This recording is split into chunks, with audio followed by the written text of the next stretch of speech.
a quelques semaines, rappelez-vous, quand la ministre du Sport demande un audit sur les dysfonctionnements de la Fédération française de football. Audit qu'on connaîtra publiquement à partir de la mi-février. Donc cette histoire ne date pas d'aujourd'hui, elle date d'il y a quelques semaines, voire d'il y a quelques mois, quelques années, puisque aujourd'hui même, il y a eu l'ex-ministre des Sports, Roxana Maracineanu, qui a aussi fait des déclarations disant notamment que Noël Le Graët finirait bien par tomber. Comme quoi, cette histoire de la Fédé tracasse le monde de politique depuis un certain nombre de mois, voire d'années. Alors, ce qui s'est passé aujourd'hui, c'est cette réunion du COMEX. Alors, c'est le comité exécutif, parce que quelqu'un me demandait tout à l'heure, c'est quoi le COMEX? Tout le monde parle de COMEX. C'est le comité exécutif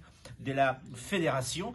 Et donc, réunion que tout le monde attendait. Et même, elle a été convoquée donc en toute urgence pour aujourd'hui. Oui. Et le résultat, pour certains, c'était attendu, pour d'autres, inattendu, peut-être beau, peut-être mauvais.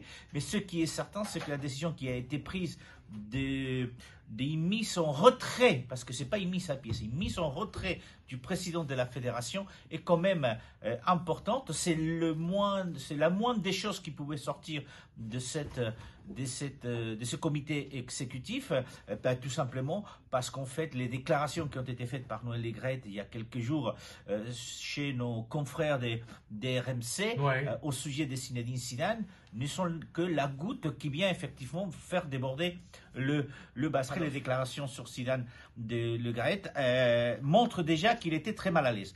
La deuxième chose, vous savez, je suis journaliste, mais j'étais très longtemps conseiller en communication pour un ministère. Et le fait que la déclaration de Didier Deschamps arrive aujourd'hui n'est pas liée directement au COMEX. Elle est liée directement au fait qu'il était avec Brigitte Macron. C'était le moment, c'était le moment où il fait cette déclaration. Il est à côté de Brigitte Macron. Et vous remarquerez qu'il n'a pas parlé du président de la Fédé. Il n'a fait à aucun moment référence au COMEX. Il n'a pas du tout parlé d'elle. Il s'est juste expliqué avec ce terme de... Ce sont des mots inappropriés. Ce qui est inapproprié, c'est qu'ils ne disent que ça. Donc, en termes de communication, il a commis une première erreur de ne pas réagir comme l'a fait Kylian Mbappé ou encore la ministre. Après, le fait de le faire aujourd'hui et ne pas citer à Noël Le Graët était quand même une faute. Et 2 ou 3, si vous voulez, c'est qu'il l'a fait à côté de la femme du président de la République. Et c'est pas anodin que cette déclaration, pour avoir travaillé dans un ministère, je sais que ce type de déclarations sont consensuelles, proches de lui et de ses idées. Alors le COMEX aurait pu, effectivement, techniquement, c'est le seul qui peut destituer le président de la Fédé. Il y a d'autres possibilités, puisque l'Assemblée fédérale pourrait le faire de façon indirecte, parce que l'Assemblée fédérale convoquée en réunion extraordinaire peut décider de la dissolution du COMEX. Et donc la dissolution du COMEX amène systématiquement que le président soit démissionnaire. Et puis il y a d'autres possibilités.